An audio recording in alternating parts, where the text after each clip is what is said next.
Selamat sore, Assalamualaikum. Saya Meiliana Yumi, biasa dipanggil Yumi. Saya perempuan adat rakyat penunggu Kampung Menteng Tualang Pusu. Yang saat ini memang kami berdomisili di Kampung Menteng Tualang Pusu di Desa Amplas, Kecamatan Percut Setuan, Kabupaten Deli Serdang. Nah, saat ini saya bekerja fokus di isu perempuan adat bersama organisasi Persekutuan Perempuan Adat Nusantara, Perempuan Aman. Fokus kerja kami adalah memperjuangkan hak masyarakat adat, terutama hak-hak perempuan adat.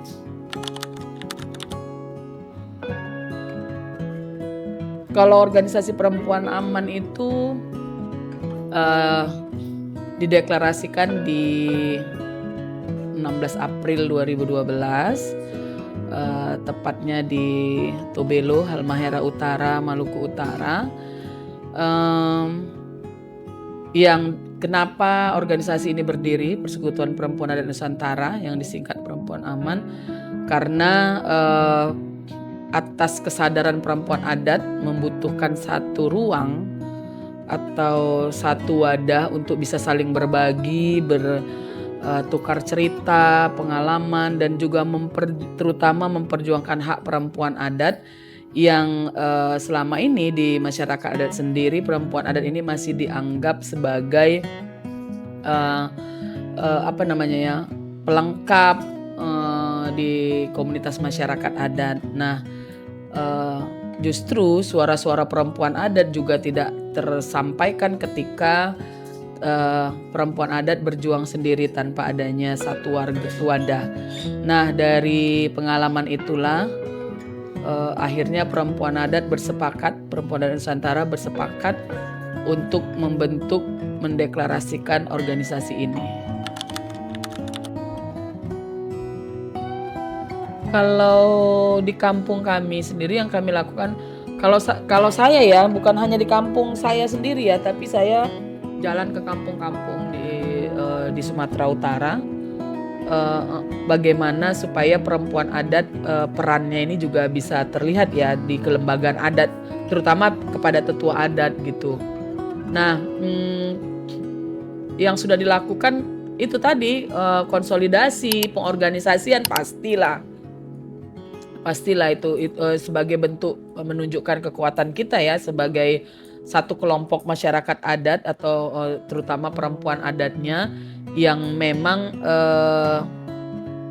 nyaris hampir hilang wilayah kelola perempuan adat ini. Nah, justru saat ini memang ketika wilayah kelolanya hilang, jadi sumber penghidupan yang selama ini bisa kita dapat dari mengelola tanah adat ini justru bisa hilang juga kalau ini tidak dijaga sebenarnya.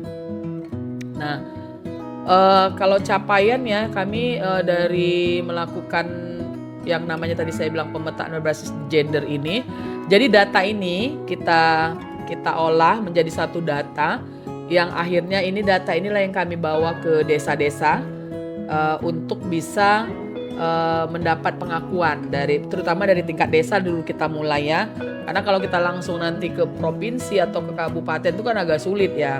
Pasti banyak sekali. Tapi kalau desa yang terdekat dengan kita, dia bisa melihat, oh ternyata memang iya benar yang dilakukan mereka gitu. Dan membentuk kampung ini memang secara mandiri dilakukan, membentuk drainase, persil-persil jalannya, meskipun tata ruangnya itu memang justru dari masyarakat adat itu tanpa ada dukungan pemerintah. Nah, dengan data ini kami sudah di tahun 2018 sudah melakukan pendataan SDGs, terus pendataan ekonomi rumah tangga keluarga perempuan adat. Nah, ini semua data kami olah dan kami bawa ke desa Amplas, desa Percut Saintis, terus desa yang di Patumba Sigara-gara. Ini didorong untuk mendapatkan pengakuan dari kepala desa dan akhirnya ini diakui oleh kepala desa, benar memang mereka ada. Dan bahkan kenapa pemerintah akhirnya percaya dan pemerintah desa ya mengeluarkan SK itu Karena ketika masa COVID, kita di wilayah adat nggak berpengaruh dengan tidak adanya bahan makanan karena kita di sini ada. Bahkan kita berkontribusi keluar gitu, membantu menyampaikannya melalui desa. Hasil kebun waktu itu kami di sini sayuran dan ikan lele gitu kan, ternak. Nah ini kami antar ke kantor desa dan didistribusikan kepada warga yang memang membutuhkan di masa COVID itu, COVID-19 di tahun 2020 sampai 2022. Jadi ini yang membuat pemerintah akhirnya melihat, oh ternyata mereka juga bisa selain menjaga wilayah adat dan bisa berkontribusi untuk pangan di masyarakat di luar wilayah adatnya. Gitu sih.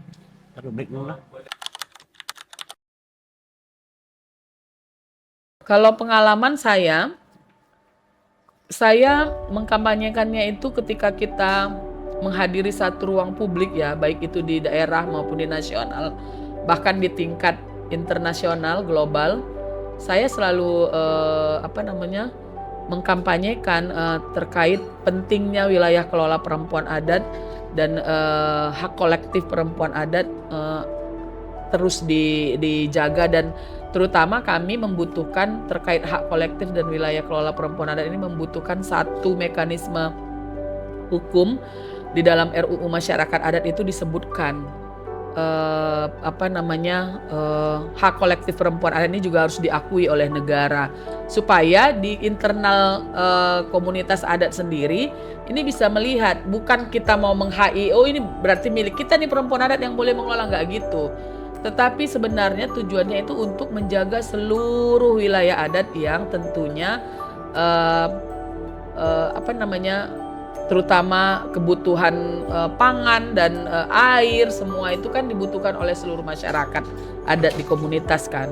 Nah ini yang cara kami mengkampanyekannya, pengalaman bahkan sampai di tingkat global dan di nasional dan tingkat global. Nah ini yang sudah selalu kami sampaikan. Jelasnya begini intinya, banyak orang di luar sana mengatakan ini Arab menggarap. Sebenarnya kami penggarap. Itu yang saya tepis. Sebenarnya beda loh penggarap dengan kelompok masyarakat adat ya. Kalau penggarap itu nggak punya dasar. Berkumpul rame-rame, lihatnya kosong-kosong, garapin. Kalau kita masyarakat adat enggak, kita nggak itu. Kita punya kronologi loh. Kita punya cerita, punya sejarah gimana dahulunya bukan saya yang di sini. Kan nenek moyang kita. Nenek moyang kita yang sudah ada lama di sini. Cuman mereka saat itu karena sistem politik dan politik itu kan sampai mereka itu terusir dari sini. Itu politik. Terusir mereka dari sini dan diambil negara ini menjadi lahan-lahan sebagai aset negara. Dibikinlah PTP segala macam buat perkebunan. Tapi sebenarnya dahulunya mereka memang di sini. Jadi itu kita kembali sebagai generasinya, kita kembali sebagai anak cucunya. Kita memang ini wilayah adat mereka, dan ini kita perjuangkan, harus kita ambil. Nggak bisa nggak kita ambil. Itu sejarahnya kita ada, kronologinya ada. Beda dengan yang lain-lain. Kalau penggarap itu nggak punya kronologi dia ambil aja, kumpul ambil. Dan itu mereka tidak. Kalau saya rasa mereka tidak ada cerita sejarah dan tidak ada keinginan untuk memperjuangkan itu. Nggak ada. Mereka dikasih uang berapa aja suruh pergi. Itu buat saya ya. Mereka terima itu. Kalau kita nggak mau itu. Nah itu yang kita harapkan. Yang kita harapkan itulah pengakuan dan perlindungan. Sebagai masyarakat di sini kita diakui, kita dilindungi oleh pemerintah. Supaya apa? Supaya jangan ada lagi pengusiran dan intimidasi. Itu aja yang kita perlu.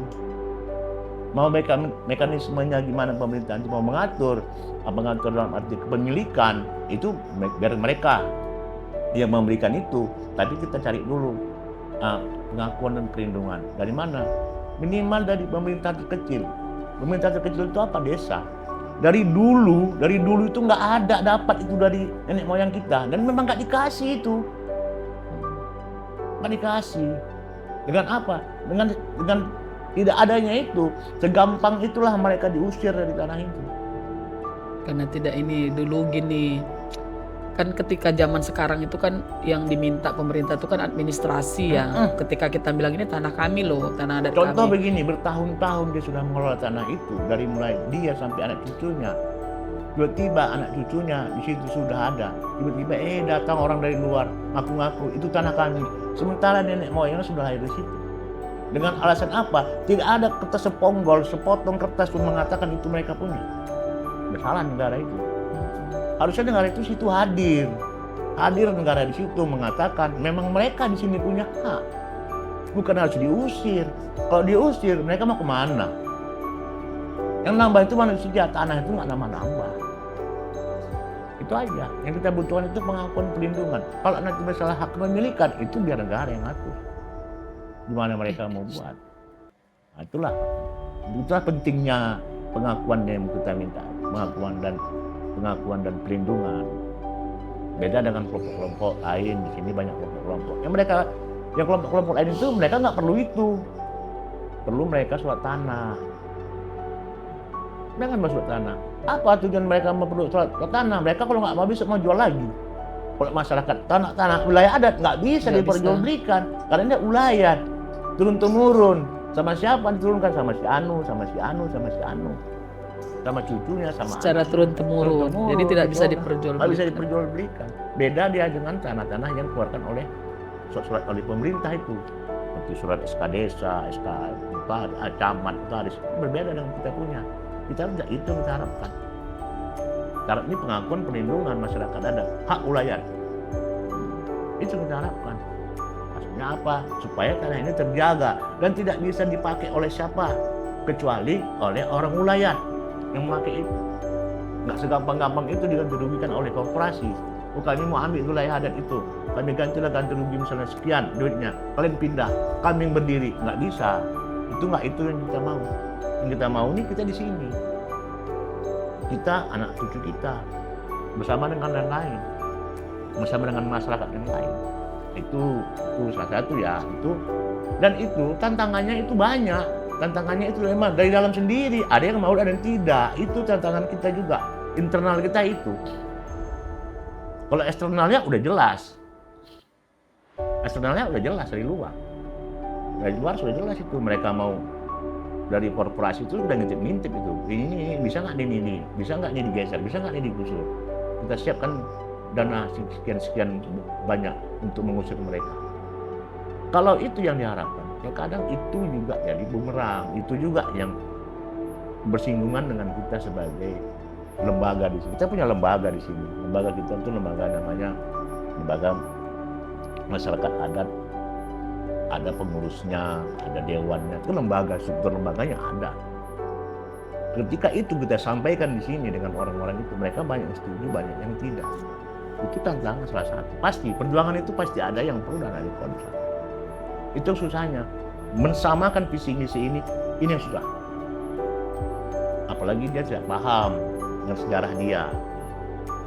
Ya, makanya setiap konsolidasi di kampung sendiri, di pertemuan-pertemuan, tetap kita mengkampanyekan ini, walaupun kita dianggap sebagai radio rusak Kak, karena sering kita bilang. Tapi akhirnya kan kalau itu terus-terusan disampaikan kan, akhirnya masyarakat paham. Lama-lama pasti ada lah yang nempel lah ya, yang paham. Oh iya, ini wilayah adat. Jadi ketika mereka dibilang kalian tinggal di Tanah Garapan, oh enggak, kami bukan di Tanah Garapan, tapi kami tinggal di tanah adat.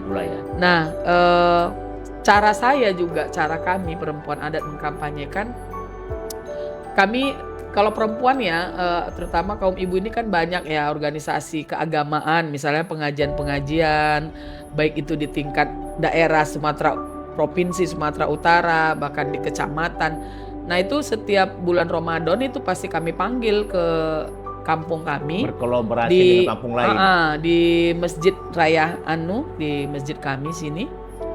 Nah kita menyampaikan kepada mereka sebelum bahkan sama Ustadz yang akan menyampaikan tausiahnya mengatakan ini bukan tanah garapan, tapi ini adalah tanah adat dan kami butuh dukungan dari masyarakat di luar komunitas kami, di luar masyarakat adat itu.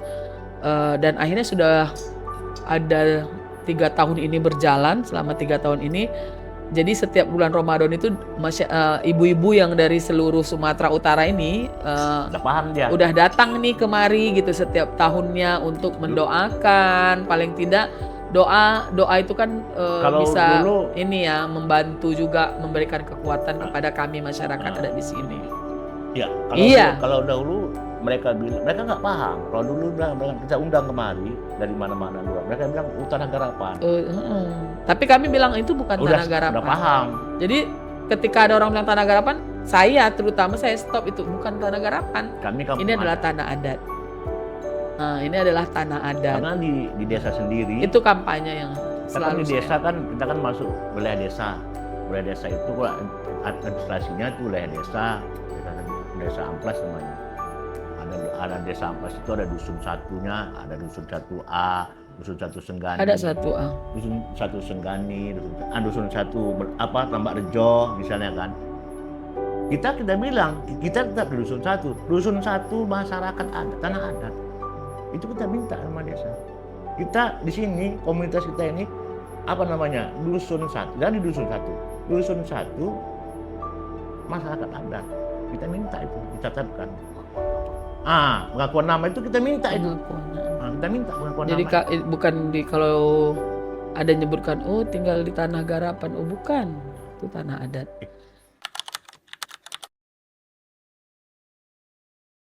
Kalau dalam memperjuangkan hak masyarakat adat, pastilah ya kita mendapatkan ancaman. Jadi kalau ancaman itu bukan hanya dari luar, justru bahkan ada dari masyarakat adat sendiri. Ketika perempuan adat, saya bicara soal perempuan adat ya, nanti mungkin Bapak bisa bicara soal gerakan masyarakat adatnya. Nah, ketika perempuan adat mulai bergerak dan berpikir kritis, menyampaikan apa yang sebenarnya dirasakannya, mulai percaya diri untuk menyampaikan situasi yang terjadi pada dirinya sebagai perempuan adat, itu pastinya ada ancaman ya. Ketika kita berbicara itu dianggap ini perempuan adat, kalau yang pengalaman saya, kita dianggap ini terlalu maju lah perempuan adat ini, bahkan ancaman itu datang nanti kalau kau maju kali nggak di. Jadi ruang-ruang pengambilan keputusan itu justru ditutup gitu. Tapi ketika kita mengkritisi para tetua adat, bahkan pemerintah, ruang itu sudah terbuka mulai sejak tahun 2020 di kampung kami sendiri, Kampung Menteng Tulang Pusu, ketika struktur kelembagaan adat itu berganti. Nah, alhamdulillah perempuan adat justru bisa masuk di dalam satu posisi strategis di dalam ruang pengambilan keputusan di kelembagaan adat di kampung kami. Nah, itu yang kalau ancaman dari luar, tentunya saat ini kami, kampung kami juga dalam situasi ancaman proyek strategis nasional. Dan sampai hari ini, dari tahun 2020 kami mengupayakan bagaimana supaya kampung ini bisa mendapat legalitas, terutama pengakuan dan perlindungan masyarakat adat Kampung Menteng Tulang Pusu, dan ini masih kami lakukan bersama Bapak pemangku adat ini.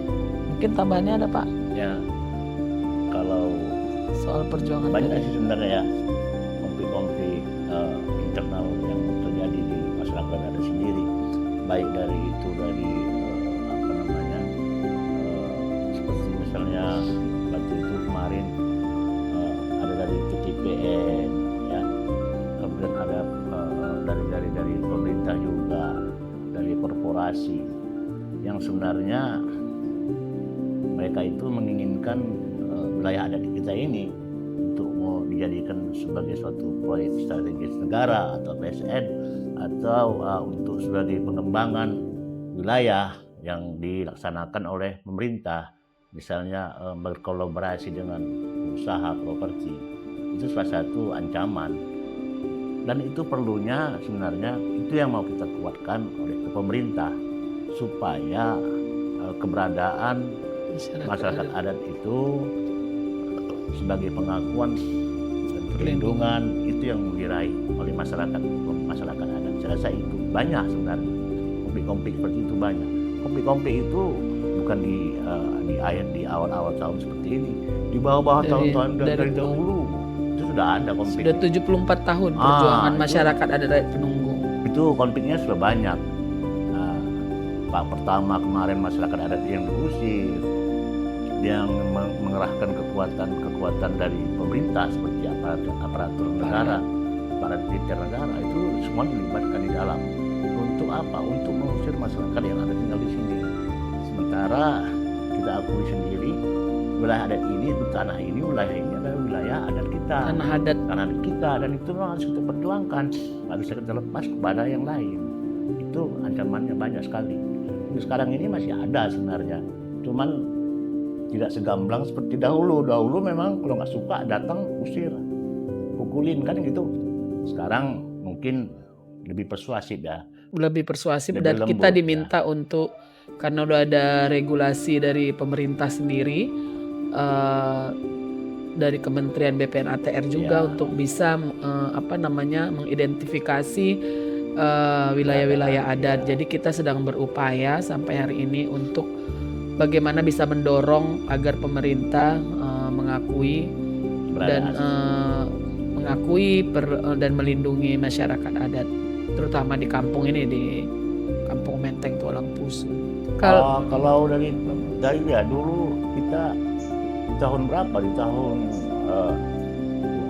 awal perjuangan turun kembali ya. Kembali ya di tahun 93, 96 itu kriminalisasi. Banyak kriminalisasi. Setiap yang masuk ke sini, wilayah ini itu mengklaim itu ini adalah wilayah dari kepemilikan PTPN. Ya yang mengkriminalisasi itu ya memang orang PTPN sendiri lah. Ya kan? Dia mengkriminalisasi orang PTPN. PTPN itu yang mendatangkan aparat negara. Dalam artian itu ada yang ditangkap, ada yang dipenjara, ada yang dituduh perusakan aset. Nah, itu. Nah, itu dia. Dan sampai itu nanti di akhir tahun 2000 sampai 2009 kita masuk kembali. Nah, itu tidak ada lagi kriminalisasi, tapi pengerusakan yang dilakukan oleh PTPN kepada tanaman-tanaman warga, itu bentuk diskriminasinya ya.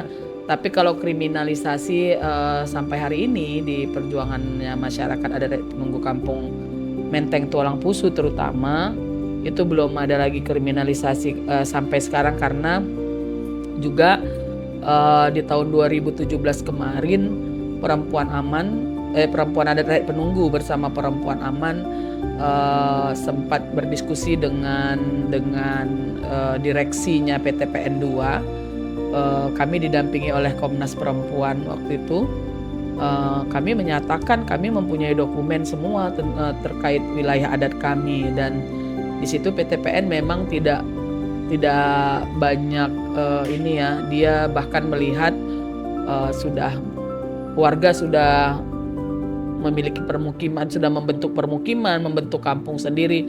Bahkan juga di tahun 2020 kami sudah mendapat pengakuan dari Desa Amplas. Nah, ini yang sampai hari ini memang kalau kriminalisasi sudah kita bilang nggak ada lah ya, hampir tidak ada kalau untuk gerakan masyarakat adat di sini. Nah, kalau yang ketika kita, seperti tadi saya sudah cerita sedikit, ketika kami misalnya saya bersuara mengenai kampung tentang gerakan masyarakat adat rakyat Penunggu, terutama perempuan adatnya juga, dan paling intimidasinya kita bukan intimidasi sih namanya, apakah saya nggak tahu apakah itu bentuknya ancaman atau intimidasi, tetapi sempat kita diintip juga gitu rumah ini karena kenapa saya bilang diintip, foto di rumah saya ini dan pelangnya perempuan aman difoto kan, dikirim ke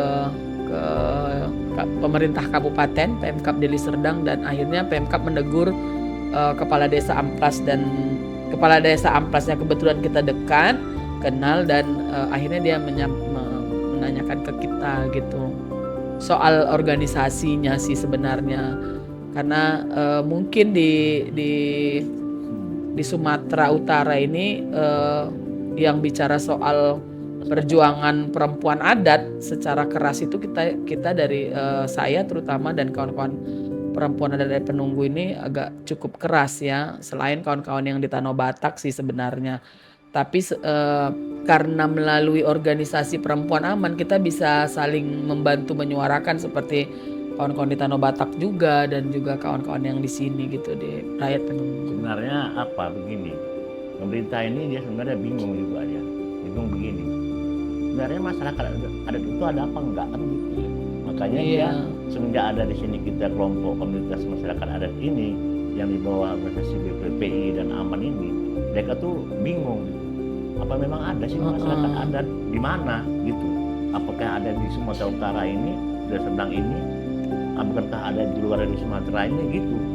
Sebenarnya ada kan masyarakat adat itu ada, dan itu dicatat dalam undang-undang loh. Masyarakat adat itu ada. Cuman yang jadi masalahnya, kalau sudah bicara tentang masyarakat adat, kalau mereka itu masyarakat adat saja yang mengelola budaya. Sebenarnya kalau masyarakat adat itu ruang lingkupnya itu dari mulai udara, air, tanah, termasuk tempat tinggalnya itu, tanahnya itu dalam satu lingkungan, nggak bisa dipisahkan dari masyarakat adat. Bukan hanya budaya saja yang diurus masyarakat adat ini, semua, ya termasuk tanahnya, termasuk ya lingkungannya itu memang begitu masyarakat adat, bukan adat budaya saja yang diurus. Aku pemerintah bingung dia. Kalau masyarakat adat apa kan bawa di sini? Mau adat Jawa, mau adat apa kan gitu. Sebenarnya karena dia pemikirannya kan pemerintah ini sudut pandang dia kalau masyarakat adat ini kan seperti kalau di Tanah Batak kita kita akui karena dia homogen kan berbeda dengan yang di rakyat penunggu. Memang rakyat penunggu ini heterogen, dia bermacam suku, agama, tetapi mereka mengakui mereka adalah masyarakat rakyat penunggu dan mengikuti aturan adat yang ada di kampung. Nah memang itulah upaya kenapa tadi seperti Bapak bilang kan pemerintah ini nggak percaya. Tapi kami melalui organisasi perempuan aman, kami sebagai perempuan adat di perempuan aman sendiri punya program namanya Engendering Participatory Mapping, di mana ini adalah pemetaan berbasis gender. Jadi perempuan adat melakukan riset atau penelitian ya di kampungnya sendiri. Jadi misalnya tentang apa saja yang masih terjaga di kampung, misalnya air, terus obat-obatan, tanaman jenis obat-obatan apa yang masih ada sampai hari ini. Nah, itu semua dituliskan. Dan yang menuliskan itu justru bukan akademisi atau peneliti, tetapi justru perempuan adat yang sebenarnya mereka lebih tahu apa yang ada, yang masih ada, apa yang sudah hilang di wilayah adatnya, di wilayah kelola perempuan adat itu. Nah, tentunya ini yang kami lakukan sehingga saat ini ya di kami sendiri sudah mulai berani mengatakan ini wilayah adat kami. Ketika masuknya proyek strategis nasional di wilayah ini akan hilang, dan kami menolak ini gitu, menolak proyek ini supaya bagaimana selama ini dari leluhur kami dulu melakukan ritual-ritual gitu kan, misalnya kayak dulu kalau mau menanam benih padi itu dulu padi itu digendong dulu, di kenduri, doa bersama. Jadi ketika ditanam ini akan menghasilkan hasil yang berlimpah yang bisa memenuhi kebutuhan pangan seluruh masyarakat adat. Nah, ini justru kami sendiri yang menuliskannya. Saya belum pernah dari seluruh sejarah rakyat penunggu, saya belum pernah melihat tulisan yang sebenarnya peran perempuan adat di dalam kesejarahan kampung gitu kan. Nah, saya mulai menuliskan itu supaya ini bisa tercatat. Kalau nggak kita siapa lagi? Nah, ini upaya kami dan ini yang kami sampaikan dan kami publikasikan Jadi kan ke pemerintah. Itu kan itulah tradisi dahulu ya. Iya. Karena wilayah adatnya luas. Kalau sekarang ini mungkin itu sudah bisa kita ya, tapi itu sejarah itu masih harus dicatatkan. Itulah. Tapi minimal sekarang ini kan kita cemana kita kalau ini memang kita tata ini pemukimannya yang pemukiman lah kita bilang supaya apa wilayah adat itu jangan bisa hilang lagi, minimal ya tidak hilang, direkonstruksi ininya ritual-ritual itu kami sudah mulai melakukan. Kita buat pemukiman, tapi ya kalau ritual adat itu masih kita laksanakan lah. Misalnya kalau misalnya menyambut hari Lebaran, kita masak sama-sama, itu kan termasuk salah satu kan gitu kan. Bunggahan, itu Ramadan, masih bulan Ramadan, bulan Idul Adha nanti kita bikin. Tapi tidak seperti dahulu. Kalau dulu kan memang nenek moyang kita memang bertani, berladang, wilayah adatnya luas. Sekarang wilayah adatnya sudah habis.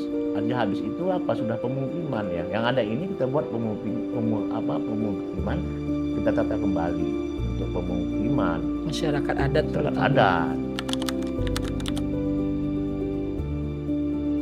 Ketika aksi ya, kapan itu terjadi? Itu terjadi kekerasan. Itu di tahun 2020 itu aksi yang paling berdarah kami bilang ya. Setelah tahun 90-an. Jadi tahun 2020 itu tepatnya di bulan September, 29 September 2020, kami dari kampung-kampung, terutama perempuan-perempuan adat dari seluruh kampung, perempuan adat rakyat Tenunggu yang ada di kampung itu membantu kawan-kawan yang ada di Kampung Durian Selema. Nah, memang gerakannya itu lebih kuat di perempuan adatnya karena itu tadi perempuan adat menyadari ketika wilayah adat itu dirampas waktu itu, wilayah adat itu mau dijadikan pabrik gula, swasembada gula. Nah, tepatnya di Kampung Durian Selema berdekatan dengan Kuala Begumit, dengan apa nama kampung rakyat dulu tuh lupa saya. Kuala Begumit, terus ada Kampung Sebenang, terus begitulah ada beberapa kampung yang dekat di situ. Tapi kami yang dari sini memperkuat karena perempuan adat waktu itu meminta dukungan dari perempuan aman untuk bisa bersama-sama menggerakkan perempuan adat. Makanya saya dan kawan-kawan perempuan adat yang lain membawa pasukan ya dari kampung masing-masing waktu itu. Termasuk kami mengajak para tetua adat di kampung masing-masing untuk bisa bersama-sama. Dan memang perempuan adat lah yang menjadi garda terdepan waktu itu. Karena kalau laki-laki yang menghadapi kan sudah pasti lebih berdarah-darah ya. Tapi kami mengatakan kepada tetua adat di sana, biar kita yang menjadi garda terdepan melawan, supaya tanah ini bisa kita kuasai, tetap kita duduki gitu. Nah, jadi dia ada beberapa tahap waktu itu perdebatannya. Di tahap pertama setelah subuh ya, kami sudah berada di sana. Terus kita negosiasi dengan waktu itu datang Kapolresnya langsung, Kapolres Langkat. Tapi dia nggak terlalu banyak bicara. Tapi kita perempuan adat itu, ibu-ibu itu saya ajak duduk menghadang alat berat waktu itu di fase pertamanya. Terus kami di situ dengan keras membacakan ayat suci Al-Quran dan itu di hujan gerimis ya. Terus saya mendapat telepon bahwasannya ini kami menjaga di pintu sini, menghadang di pintu sini. Nah, dari pintu sini ke pintu kedua itu jaraknya cukup jauh, harus naik motor kan.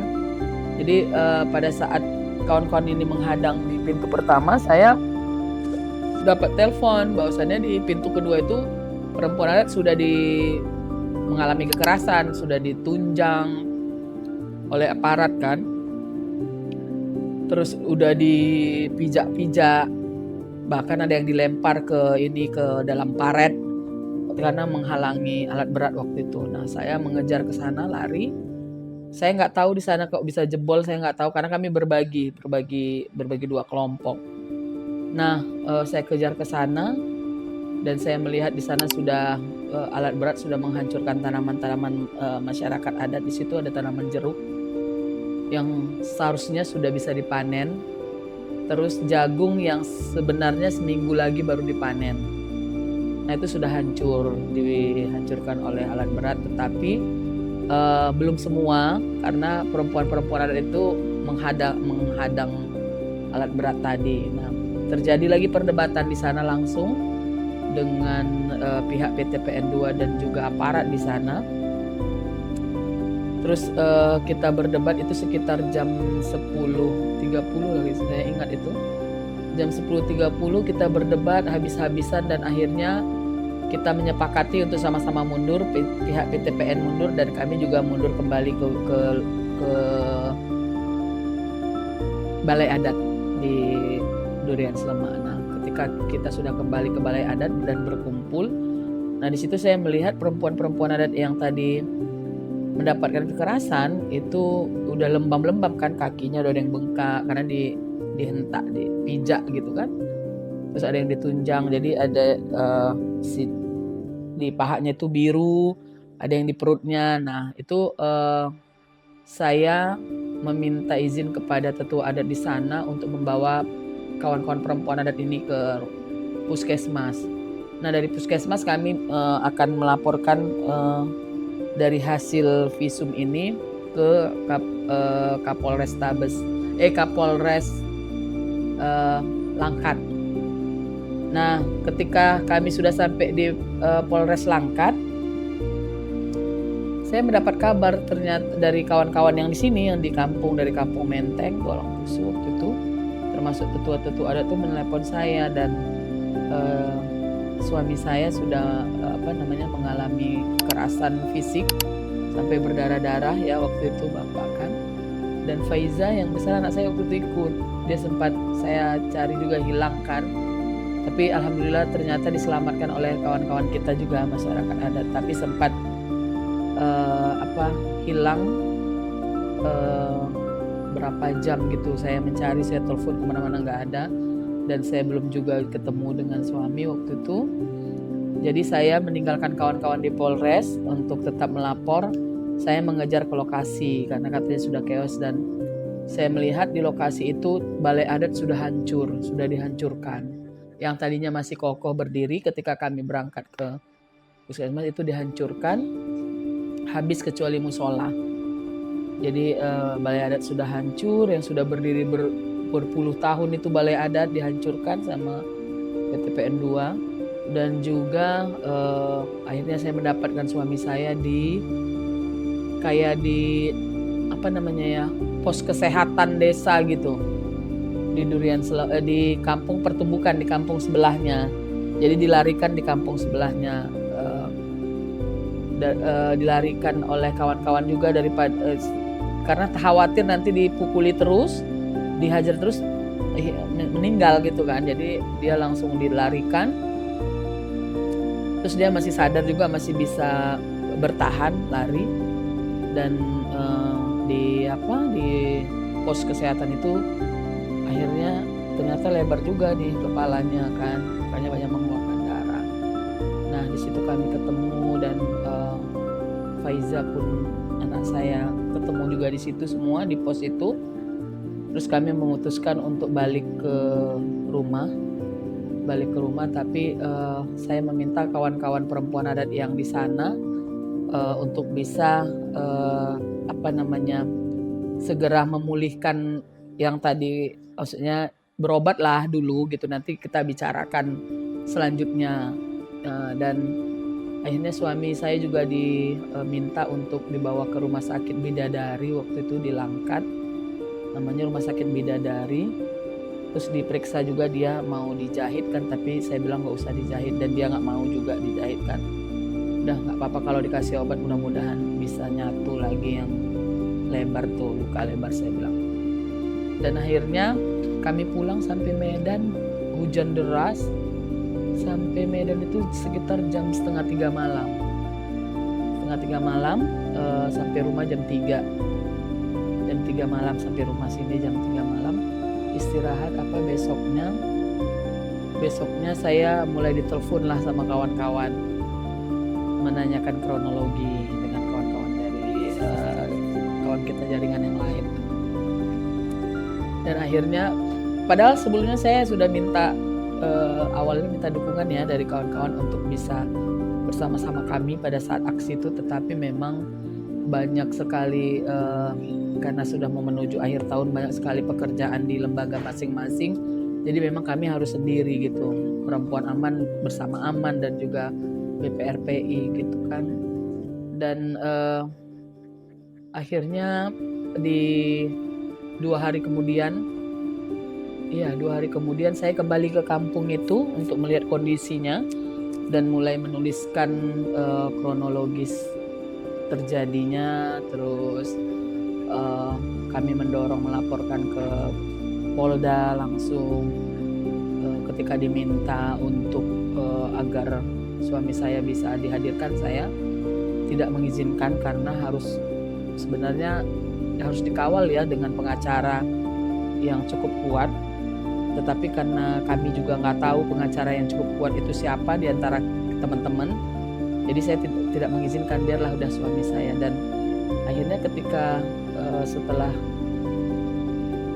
4 hari waktu saya kembali ke sana, saya ke kampung itu 2 hari kemudian kami kembali sama teman-teman, ada 4 orang kami kembali ke sana naik mobil. Waktu itu pulangnya kami diikuti dengan plat polisi mobil, 3 mobil ngikuti kami, Fortune sama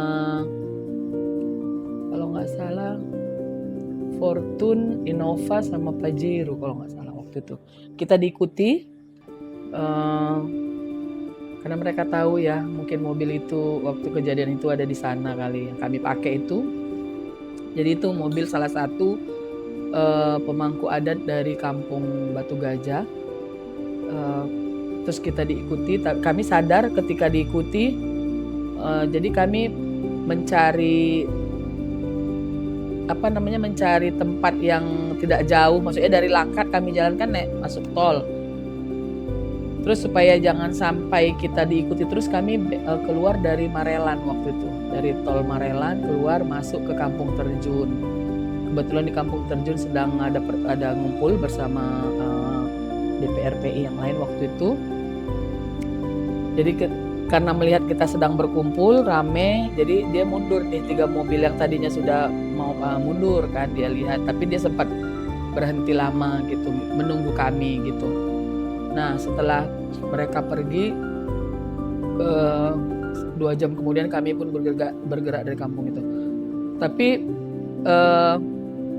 suami saya kan keluar nih, rasa dia udah pulih, keluar pergi ke warung kopi di Menteng di depan. Terus ternyata ada intel di situ, 2 orang yang memperhatikan dia. Mungkin dia juga diperhatiin ya. Tapi syukurnya memang bapak waktu itu pakai topi karena kan dibotak nih sebenarnya, jadi dia pakai topi agak ini.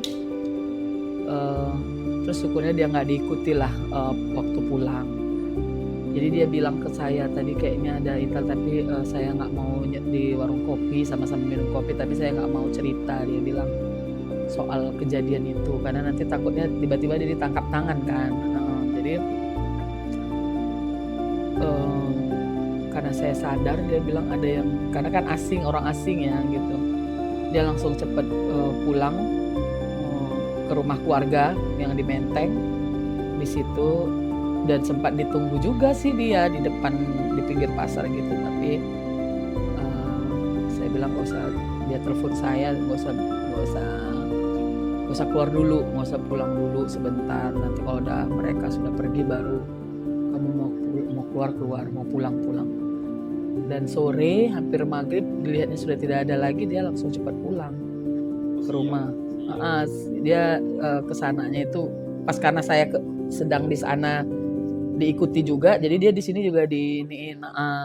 Jadi di situ saya percaya ternyata inilah perjuangan ya dari terus saya bilang ketika kami malam berdua gini ngobrol, saya bilang apakah kita mau berhenti atau mau tetap lanjut memperjuangkan ini?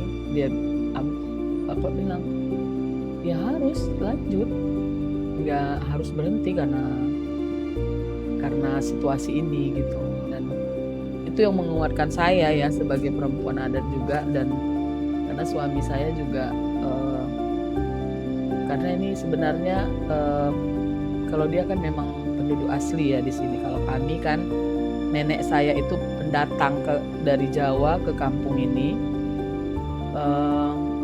sekitar tahun 60-an. Jadi kalau kami ini pendatangnya sebenarnya, tapi karena pernikahan jadi saya berhak mendapatkan identitas ya sebagai perempuan adat dan berkewajiban untuk memperjuangkan ini. Nah, jadi sampai detik ini kami saya percaya ya keadilan, paling tidak keadilan Tuhan. Kalau nggak dari keadilan negara, dari keadilan Tuhan yang kita percayai. Tidak ada hasil yang mengkhianati satu usaha kan perjuangan ini. Jadi sampai kapanpun, sampai di mana nanti titik mentoknya situasi masyarakat adat, kami tetap memperjuangkan ini karena ini merupakan titipan ya dari leluhur dan kita wajib menjaganya, dan kita bukan berniat merusaknya tapi tetap menjaga ekosistem kehidupan di kampung kami, kampung masyarakat adat ini. Kalau motivasi saya ya sebenarnya kenapa memang harus tetap ya. Satu, karena ikatan saya dengan wilayah ini. Yang kedua, ikatan saya dengan sesama kita perempuan adat.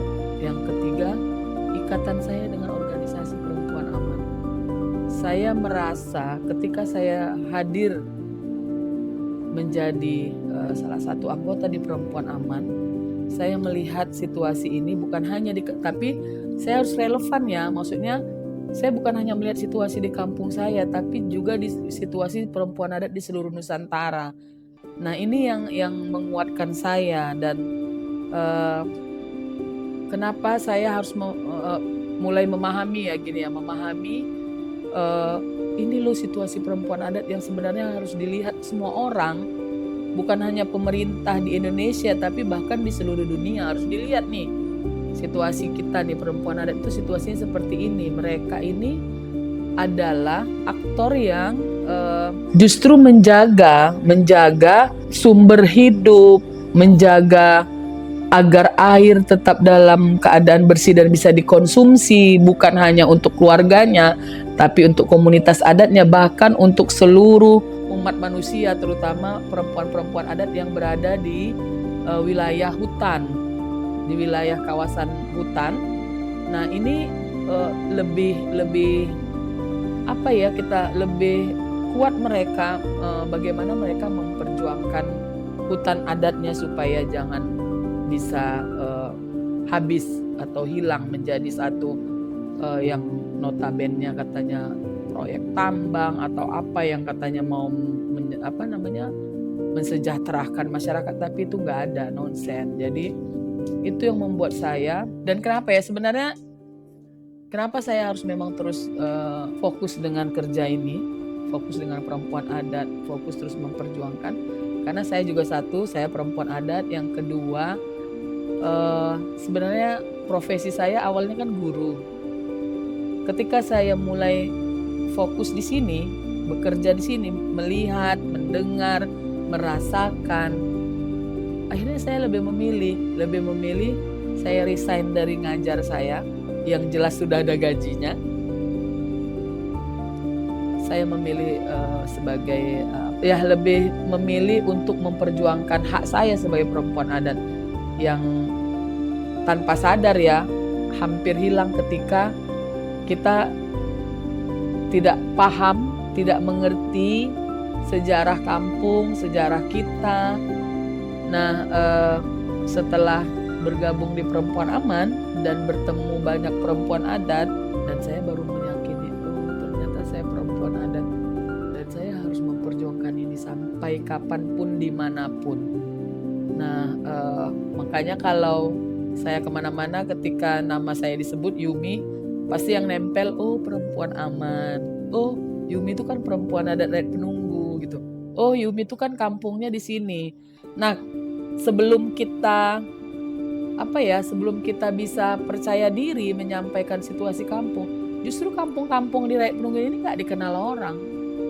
Bukan hanya kalau di nasional sudah lah ya, di Sumatera Utara sendiri itu nggak dikenal karena nggak ada yang menyampaikannya. Nah, ketika saya belajar melalui organisasi Perempuan Aman, saya mulai nih berani menyampaikan ketika ada pertemuan publik, baik itu dengan gubernur, dengan DPRD. Nah, saya sampaikan, situasi kami ini, kampung di Rakyat Penunggu itu bukan hanya satu, bukan hanya dua. Ada beberapa kampung, ini wilayahnya, nah ini kami tunjukkan. Nah, itu yang membuat saya tetap kuat berdiri sampai hari ini. Meskipun banyaknya tantangan, ancaman, bahkan tantangan itu datang dari sesama perempuan juga yang melihat mungkin ini kok keterlaluan kali nih perempuan yang satu gitulah. Tapi saya nggak peduli, kalau masih sesama perempuan saya nggak akan nunjukkan taring saya. Maksudnya kamu harus gitu, tidak. Tapi ayo kita sama-sama saling menguatkan kalau sesama perempuan. Tapi kalau sudah laki-laki yang menentang, yang berlebihan ya, misalnya menuduh, mengatakan kita ini kadang kan notabene kalau katanya orang yang nggak paham ya, saya sebagai seorang ibu, sebagai seorang istri kan intens ya keluar kota, membawa nama kampung, menyuarakan. Karena kampung ini, karena saya perempuan adat, dan juga setelah masuk di Perempuan Aman ini menjadi peluang. Saya terus terang, ini menjadi peluang saya sebagai perempuan adat bisa melalui organisasi ini untuk menyampaikan situasi kami. Nah, saya bisa mengenal Sri Kandi Lestari juga karena saya di Perempuan Aman. Saya juga mengenal organisasi di Sumatera Utara ini semua, lembaga hukum. Nah, ketika saya sudah berada di Perempuan Aman, kalau dulu kan kami perempuan adat Rakyat Penunggu nggak boleh banyak bicara, dan justru perempuan adat hanya digunakan ketika ada acara, masak lu masak, kamu harus masak, hanya sekedar domestik saja. Tetapi mereka nggak menyadari ketika terjadi konflik, bentrok, justru perempuan adat yang berada di garda terdepan. Dan ini yang selalu saya bilang, kalau begini caranya kami nggak mau kalau ketika ada konflik saja kami berada di garda terdepan. Sementara kami nggak tahu sebenarnya situasi kita seperti apa. Jadi ketika kita tahu situasi kita paham, kita sampaikan kepada seluruh perempuan adat dan mereka paham. Nah, inilah yang menguatkan kita. Ayo sama-sama kita perjuangkan. Harapan saya sampai hari ini tidak lain, semoga RUU Masyarakat Adat yang sedang diperjuangkan sampai hari ini bisa disahkan tahun ini, dan Perda Masyarakat Adat Sumatera Utara juga bisa sudah didiskusikan, sudah dengan DPRD, bahkan sudah di tahun 2020 bulan Januari sudah masuk dalam prolegda prioritas nomor 1 hasil sidang paripurna, karena kan saya mengawal terus. Mudah-mudahan ini juga bisa disahkan dengan terutama dengan melihat, mencermati hak kolektif dan wilayah kelola perempuan adat. Itu yang harapan kami ke depan.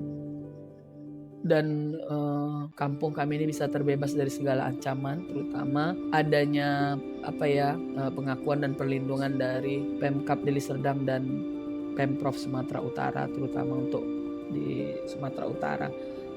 Dan semoga melalui organisasi Perempuan Aman ini kami bisa semakin solid sesama perempuan adat dan bisa sama-sama saling bekerja menguatkan untuk fokus menjaga wilayah adat dan tentunya mendorong secara kuat pengakuan dan perlindungan masyarakat adat di rakyat penunggu wilayah Deli Serdang. Kesaksian yang diberikan oleh Ibu Mailana Yumi memperlihatkan bahwa konflik agraria bukan hanya sekedar perebutan lahan, tetapi juga kehidupan dan hak masyarakat. Di wilayah rakyat penunggu, konflik dengan PT PN2 telah berlangsung selama bertahun-tahun, disertai laporan penggusuran, hilangnya mata pencarian, hingga dugaan kriminalisasi terhadap masyarakat dan para pendampingnya. Data Komnas HAM mencatat sekitar 130 hektar tanah adat terdampak penggusuran dan 400 warga kehilangan mata pencarian di Kampung Durian Slemak. Di balik angka-angka itu, ada masyarakat yang terus mempertahankan tanah sebagai ruang hidup dan warisan leluhur. Karena bagi mereka, mempertahankan tanah berarti mempertahankan kehidupan.